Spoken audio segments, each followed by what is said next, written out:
읽겠습니다. 오늘 우리에게 주신 하나님의 말씀은 누가복음 17장 20절에서 21절 말씀입니다. 우리 다 같이 한 목소리로 함께 읽겠습니다. 시작. 바리새파 사람들이 하나님의 나라가 언제 오느냐고 물으니 예수께서 그들에게 대답을 하셨다. 하나님의 나라는 눈으로 볼 수 있는 모습으로 오지 않는다. 또 보아라 여기에 있다 또는 저기에 있다 하고 말할 수도 없다. 보아라 하나님의 나라는 너희 가운데 있다. 아멘. 네, 사랑하는 우리 성도 여러분, 한 주간도 주님 안에서 평안하셨습니까? 우리는 지난 2주 동안에 성경에 나타난 하나님 나라 시리즈 말씀을 함께 나눴습니다. 첫째 주에는 내 삶의 하나님의 나라라는 제목으로 예수님의 첫 설교 말씀인 하나님의 나라가 가까이 왔다.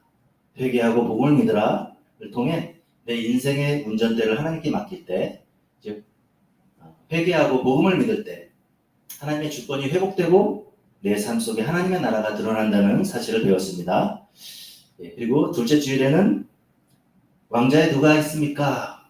라는 제목으로 구약의 그 시내산 언약이 그 이스라엘의 불순종으로 실패되었지만 예수님께서 새 언약을 이루심으로 우리가 그분을 인생의 왕으로 모실 때 하나님 나라 백성의 정체성이 회복된다 하는 것을 배웠습니다. 네, 모두 기억하시죠? 네. 오늘은 세 번째 시간입니다. 오늘은 신약에 나타난 하나님 나라를 살펴보겠습니다. 설교 제목은 예수님과 함께 시작된 하나님 나라입니다. 여러분, 한 가지 질문을 드리겠습니다. 여러분들이 꿈꾸는 나라는 어떤 나라입니까? 잘 사는 나라, 자유로운 나라, 또 안전한 나라. 그런데 누군가는 이렇게 대답할 것입니다. 무료로 치킨을 배달해주는 나라. 할렐루야. 이처럼 사람들은 마음속에 각자가 그리는 나라가 있습니다. 예수님 당시 유대인들도 마찬가지였습니다. 그들은 로마의 압제 속에서 언젠가 다윗의 왕국이 다시 세워지기를 기다렸습니다. 그래서 바리새인들이 예수님께 묻습니다. 하나님 나라가 언제 옵니까? 그런데 예수님의 대답은 충격적이었습니다. 하나님의 나라는 눈에 보이는 모습으로 오는 것이 아니다. 하나님의 나라는 너희 가운데 있다. 이 말씀은 당시 사람들의 기대를 완전히 뒤흔드는 대답이었습니다. 예수님은 눈에 보이는 정치적인 나라가 아니라 이미 예수님 안에서 시작된 새로운 차원의 하나님 나라를 말씀하신 것이죠. 그렇다면 오늘 우리는 이 하나님 나라를 어떻게 이해해야 할까요? 세 가지 중요한 사실을 가지고 하나님 나라에 대해서 배우도록 하겠습니다. 첫 번째 중요한 사실은 하나님 나라는 예수님의 사역으로 이미 시작되었다는 것입니다. 먼저 마태복음 12장 28절 말씀을 다 함께 읽겠습니다. 시작. 내가 하나님의 영으로 귀신들을 쫓아내는 것이며 하나님의 나라는 이미 너에게 온 것이다. 아멘. 이 말씀은 예수님께서 바리새인들과 논쟁하실 때 하신 말씀입니다. 어느 날 귀신 들린 한 사람이 예수님 앞에 끌려왔습니다. 그의 눈빛은 텅 비어있고 몸은 부들부들 떨고 또 주위 사람들은 다가가지도 못했습니다. 사람들은 이렇게 생각했어요. 저 사람 끝났어. 아무도 못 고칠 거야. 그런데 예수님이 가셔서 가까이 오셔서 단 한마디로 귀신을 내쫓으셨습니다. 나가라. 그 순간 귀신이 떠나가고 그 사람은 자유를 얻게 되었습니다. 사람들이 너무 놀라서 서로 속삭였습니다. 아니 이게 뭐지? 지금 무슨 일이 일어난 거야? 어떻게 저분이 말씀만 하시니까 귀신이 떠나가고 저 사람이 이렇게 자유케 되는 거지? 혹시 저분이 메시아가 아닐까? 하나님 나라가 이렇게 오는 건가? 근데 그때 그 순간 바리새인들이 나섰습니다. 그들의 얼굴은 이미 굳어 있었고 마음은 심히 불편했습니다. 어디 나사렛 촌놈이? 예수님은 그들이 오래도록 기다리며 그려왔던 그 메시아의 모습과는 전혀 달랐습니다. 그들은 빈정대며 말했습니다. 아니야, 저자는 귀신의 왕 바알세불의 힘을 빌려서 귀신을 쫓아낸 것이다. 그러자 예수님은 단호히 대답하셨습니다. 내가 하나님의 영, 곧 성령으로 귀신을 쫓아낸 것이라면 그것은 하나님 나라가 이미 너희 가운데 임한 것이다. 사랑하는 여러분, 이 말씀은 엄청난 선포였습니다. 사람들이 기다린 하나님의 나라는 칼과 힘으로 세워지는 나라였습니다. 언젠가 메시아가 와서 로마를 무너뜨리고 다윗의 왕국을 다시 세우시겠지. 그게 그들의 고정관념이었어요. 그런데 예수님은 전혀 다른 차원의 나라를 보여주셨습니다. 로마 군인을 몰아내는 힘이 아니라 사탄의 권세를 무너뜨리는 힘, 군사력으로 억누르는 통치가 아니라 성령의 능력으로 사람을 자유케 하는 다스림. 예수님의 이 사역은 그들의 모든 기대를 뒤흔드는 충격적인 사건이었습니다. 사람들이 기다리던 가치관은 완전히 달랐습니다. 이 사건은 단순한 어떤 기적이 아니라 하나님 나라의 예고편이자 신호탄이었습니다. 그리고 이제 본편이 이렇게 시작됩니다. 두 번째 중요한 사실은 다음 비디오. 하나님의 나라는 예수님의 십자가와 부활로 결정적으로 개봉되었습니다. 먼저 고린도전서 15장 25절 말씀을 다 함께 읽겠습니다. 시작. 그리스도께서는 모든 원수를 그 발 아래에 두실 때까지 반드시 다스려야 합니다. 아멘. 여러분, 이 말씀은 마치 이러한 장면이 떠오르게 하는데요. 큰 왕자의 왕이 앉아 있습니다. 그리고 그 앞에는 원수들이 하나씩 끌려와 무릎을 꿇고 있습니다. 아직 다 꿇지는 않았지만 왕이 다스리고 있다는 사실은 분명하죠. 그 왕이 누구십니까? 바로 부활하신 예수님이십니다. 예수님 십자가에 죽으셨다가 사흘 만에 다시 살아나셨습니다. 그리고 부활하신 후에 하늘로 올라가셔서 그저 팔짱 끼고 쉬고 계신 것이 아닙니다. 지금도 원수들이 완전히 굴복할 때까지 계속해서 다스리고 계십니다. 근데 여러분, 여기서 원수가 누구일까요? 유대인들은 그 당시에 당연히 로마라고 대답했을 것입니다. 메시아가 오시면 로마 군대를 무너뜨리고 다윗의 왕국을 다시 세울 거야. 그들은 늘 칼과 힘으로 세워지는 정치적인 나라로만 하나님 나라를 상상했습니다. 하지만 예수님이 보신 그 원수는 전혀 달랐습니다. 사람들을 죄책감과 두려움에 묶어두는 죄였습니다. 모든 인류를 무덤으로 끌고 가는 죽음이었습니다. 거짓으로 속이고 지옥으로 끌고 가려는 사탄이었습니다. 이것이 진짜 원수였습니다. 그렇다면 예수님이 이 원수와 어떻게 싸우셨을까요? 사람들은 칼과 창으로 싸워야 이긴다고 생각했겠지만 예수님은 전혀 다른 길을 택하셨습니다. 여러분 잘 알다시피 십자가에 못 박히신 예수님을 보십시오. 군중은 이렇게 생각했습니다. 저분은 끝났어. 완전히 실패했어. 제자들은 흩어졌고 사람들은 그렇게 조롱했었습니다. 십자가는 철저히 패배처럼 보였습니다. 그런데 사흘 뒤 무덤이 비어 있었습니다. 예수님이 다시 살아나신 것입니다. 그 순간 죄와 죽음, 사탄은 결정적인 타격을 입었습니다. 오늘 말씀처럼 모든 원수가 굴복할 때까지 다스리시는 왕으로 드러나신 것입니다. 이 장면은 영화로 치면 본편이 시작된 순간이었습니다.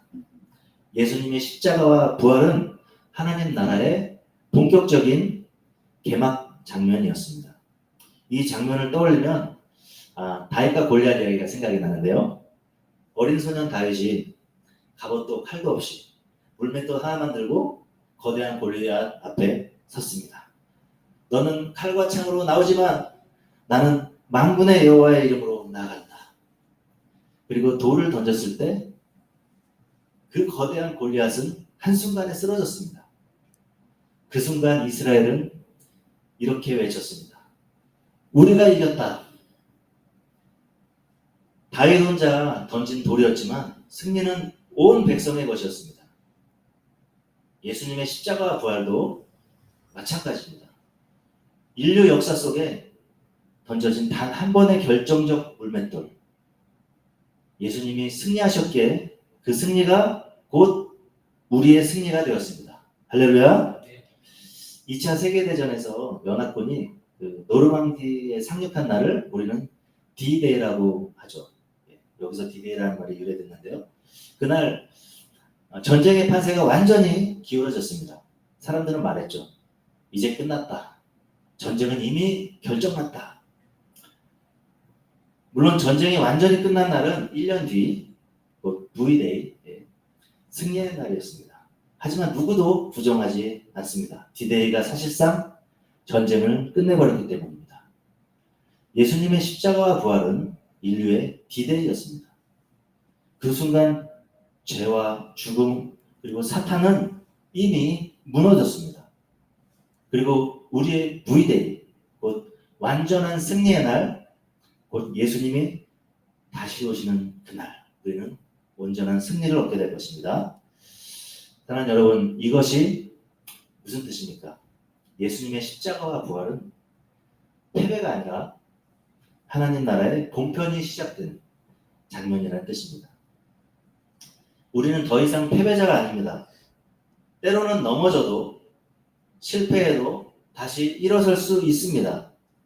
왜냐하면 결정적 승리는 이미 끝났기 때문입니다. 한번 상상해 보십시오.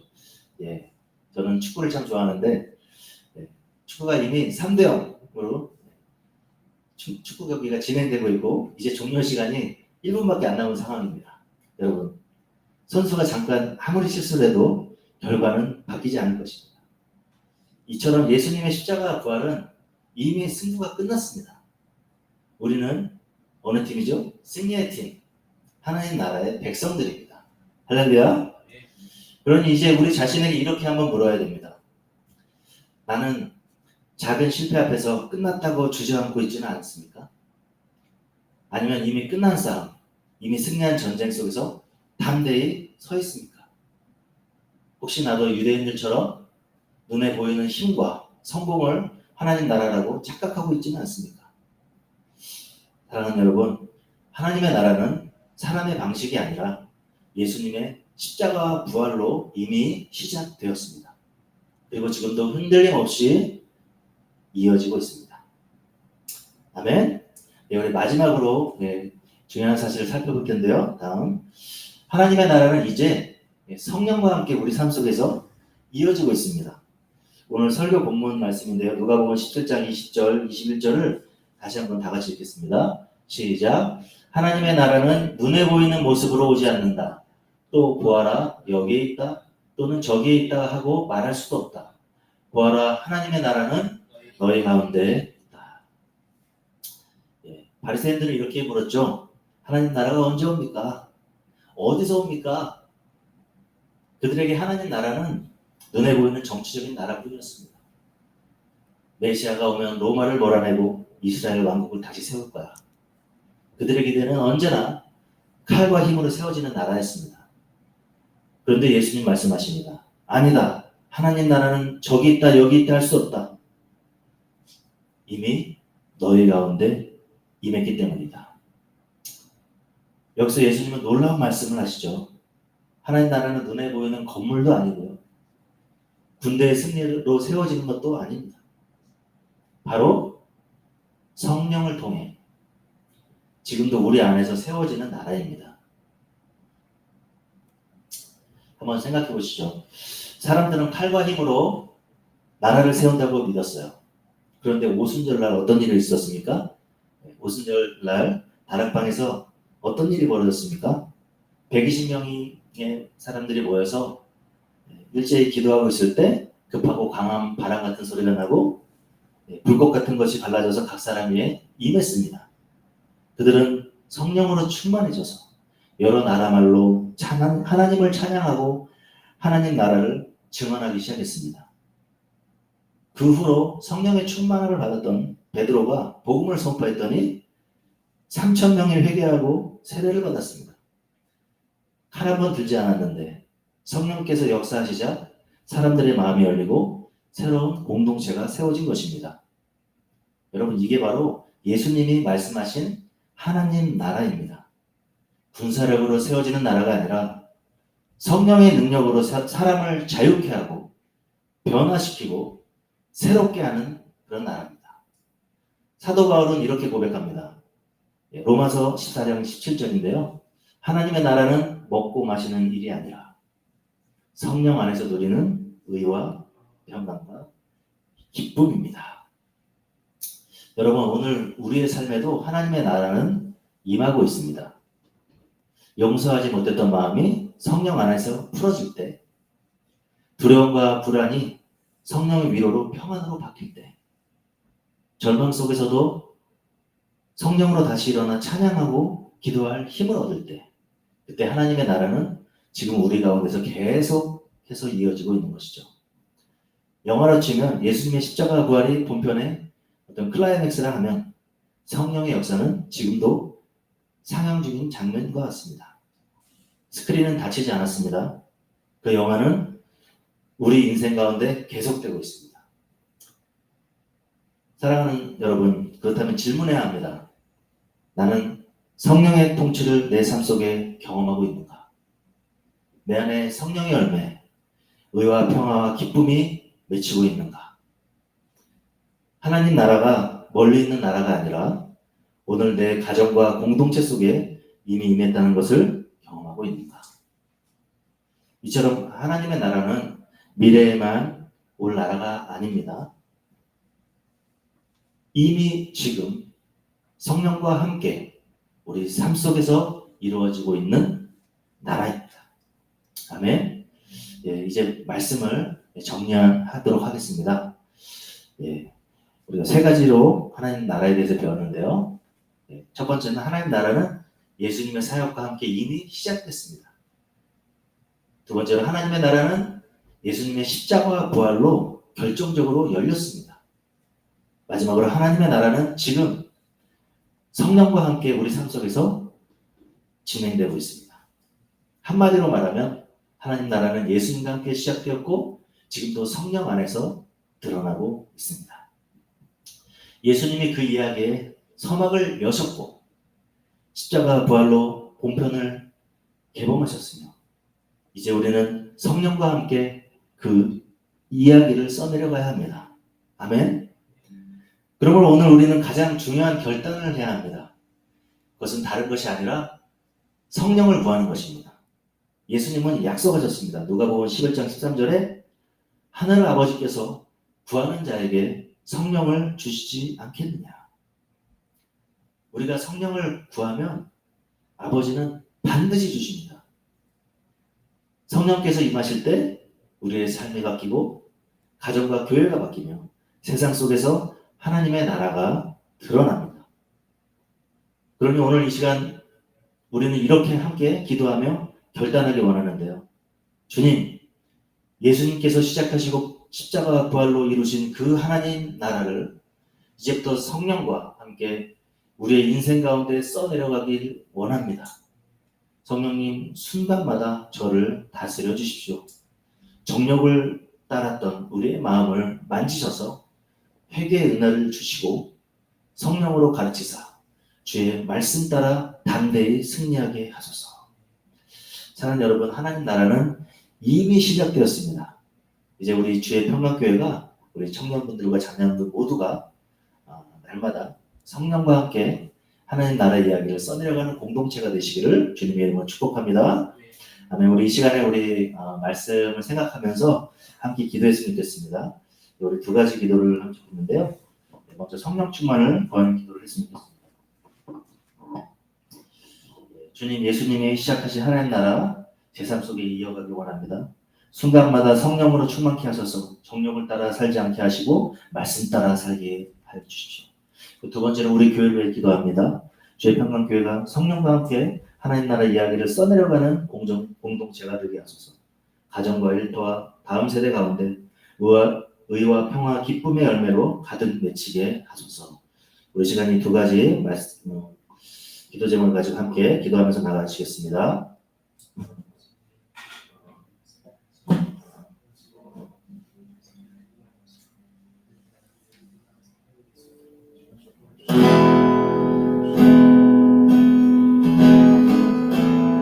하나님, 시간에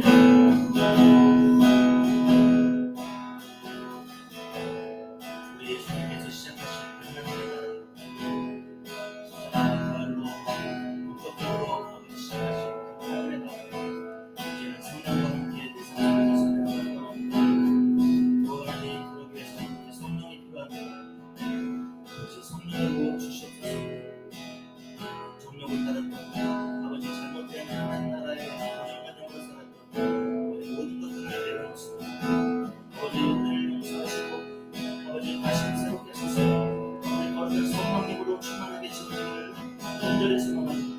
성령을 따라 이제는 하나님의 나라 이야기를 아버지 땅 가운데 우리 삶 가운데 써내려갈 수 있도록 주님 역사하여 주시옵소서. 강하게 이끌어 주시옵소서. 아버지 성령님 보내 주시옵소서. 성령으로 충만하게 하여 주시기를 간절히 소망합니다. 하나님 아버지 우리 교회를 아버지 부탁합니다. 하나님 성령과 함께 하나님 나라 이야기를 써내려가는 공동체가 되게 해주시옵소서. 가정과 일과 다음 세대 가운데 의와 평화와 기쁨의 열매가 가득 맺히는 아버지 그러한 공동체가 될 수 있도록 아버지께서 역사하여 주시옵소서.